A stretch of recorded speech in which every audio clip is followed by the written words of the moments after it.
नमस्कार विद्यार्थी मित्रांनो, पुन्हा एकदा तुमचं सोपे गणित या युट्यूब चॅनल मध्ये सहर्ष स्वागत करतो.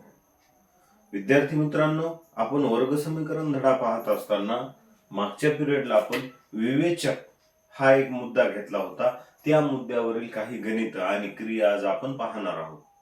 आता हा जो प्रश्न आहे विवेचकाची किंमत शोधा, तर या प्रश्नामध्ये दुसरा एक प्रश्न आपला कव्हर होतोय, विवेचकाच्या किमतीवरून मुळाचं स्वरूप ठरवा.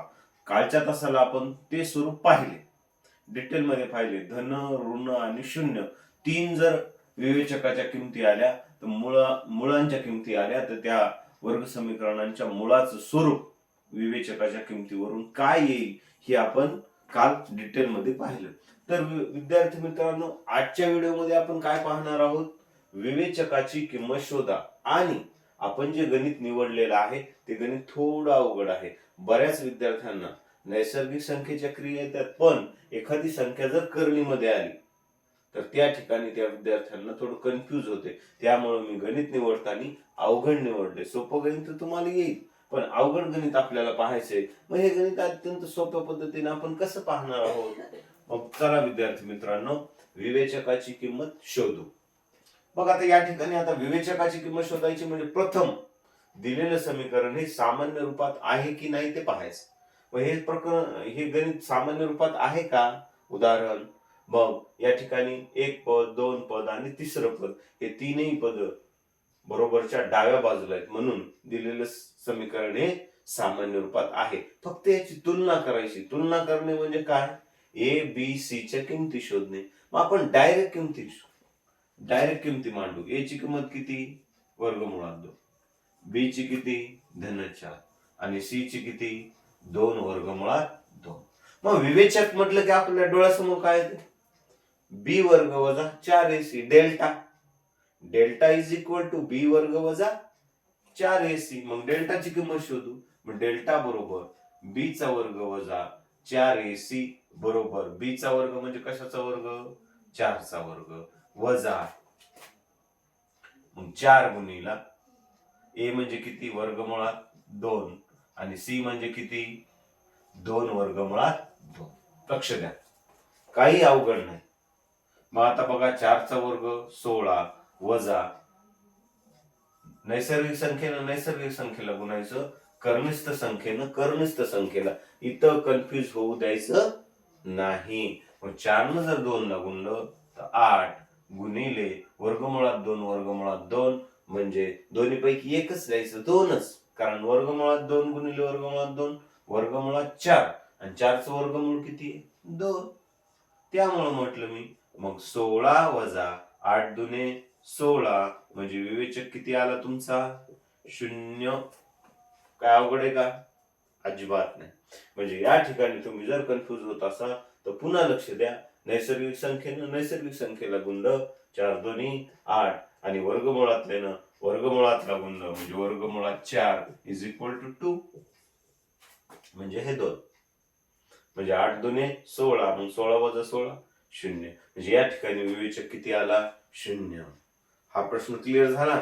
मग पुढचा प्रश्न आहे आपला, मुळे दिली असता वर्ग समीकरण शोधा.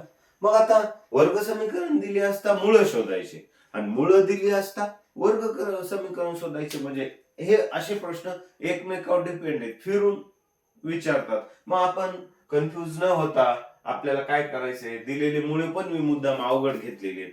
सोपे मुळे तर तुम्ही इझी करू शकता, पण आता अवघड मुळांचं कसं शोधायचं, म्हणून आपण काय करू, लक्ष द्या इकडं. आता जर मुळे दिली, मग आपल्याला पहिल्या मुळाला अल्फा गृहीत धरायचं, दुसऱ्या मुळाला बीटा. म्हणून समजा अल्फा बरोबर 2 वजा वर्गमुळात 5 आणि बीटा बरोबर 2 अधिक वर्गमुळात 5. काय अवघड आहे का, नाही. मग आता एक वेळेस मुळांची बेरीज करायची आणि एक वेळेस मुळांचा गुणाकार. मग मुळांची बेरीज म्हणली की अल्फा अधिक बीटा बरोबर 2 वजा वर्गमुळात 5 अधिक 2 अधिक वर्गमुळात 5. मग आता नैसर्गिक संख्येचं जर बेरीज केली तर 2 अधिक 2 इकडे समोर मांडू आपण. 2 अधिक 2 4. हे ऋण आणि हे धन कटले म्हणजे मुळांची बेरीज किती आली, 4 गुणाकार असता असता तो वर्गमुळात 25 म्हणजेच 5. पण यांची बेरीज आहे, मग बेरजेमध्ये धन ऋण काय होते, कटतात म्हणजे शून्य येतात.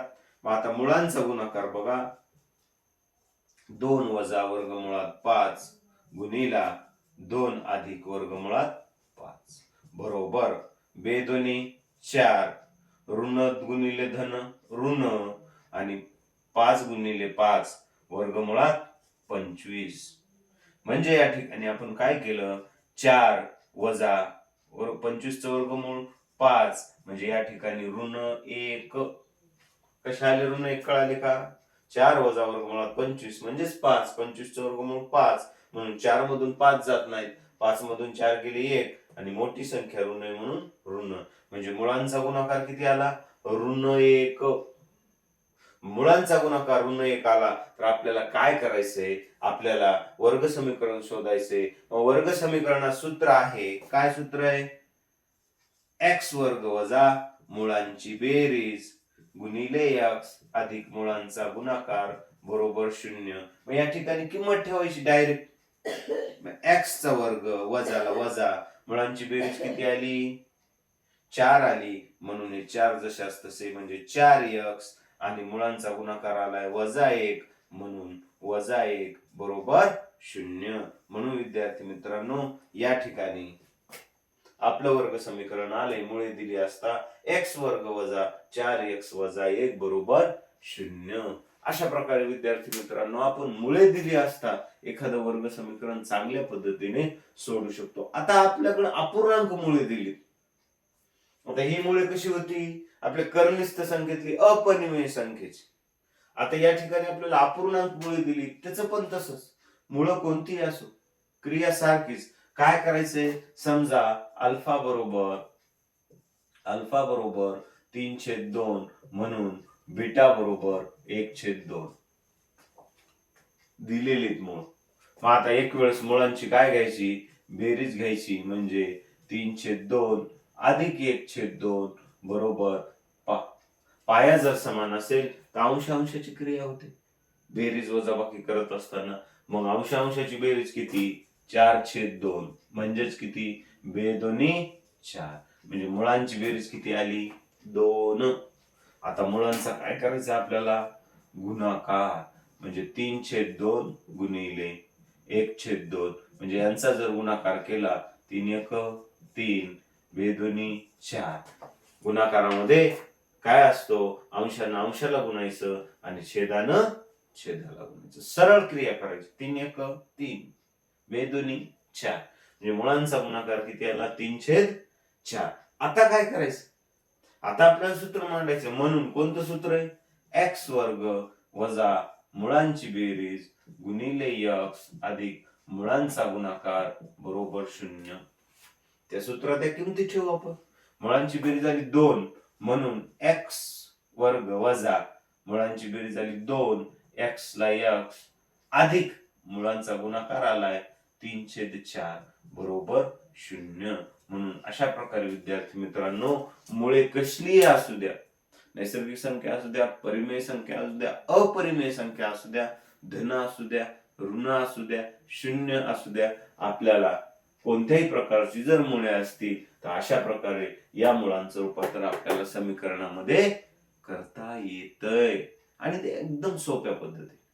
तर अशा प्रकारे विद्यार्थी मित्रांनो आपण परीक्षेच्या दृष्टीनं जी काही सोपी सोपी गणित आहेत ती येऊ शकतात, संभाव्य अवघड पण असू द्या पण जी परीक्षेला विचारू शकतात अशा गणिताचा संग्रह आपण करणार आहोत आणि तुमच्या समोर मांडणार आहोत. सोपे गणित या युट्यूब चॅनलच्या माध्यमातून तुम्हाला गणिताचा पेपर नक्कीच सोपा जाईल याची खात्री मी देतो. फक्त तुम्ही माझ्या चॅनल सोबत राहा आणि दिलेला अभ्यास, शाळेत सरांनी दिलेला अभ्यास असो किंवा मग कोणताही अभ्यास असो, तुम्ही योग्य रेग्युलर दररोज गणिताचा अभ्यास करा. या ठिकाणी याचं तुम्ही स्क्रीनशॉट काढून तुमच्या वहीमध्ये याचं संग्रह करा. तर आजचा व्हिडिओ तुम्हाला आवडलाच असेल तर मग पुन्हा भेटूया उद्या नवनवीन व्हिडिओ घेऊन. तोपर्यंत गुड नाईट.